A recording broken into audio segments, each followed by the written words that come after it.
Yo guys, dumating na pala itong in-order ko na personal refrigerator. Sabi ng rider, malaki daw yung parcel ko.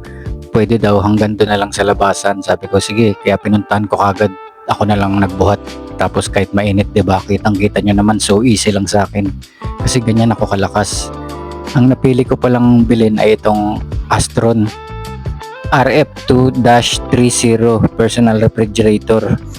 Yan ang box niya. Yan agad ang bumungad sa'yo. Coco Martin, 'di ba? Kita nyo naman ako dyan. Cute na cute din ako dyan. Halos nga di kami nagkakalayo ng itsura ni Coco eh.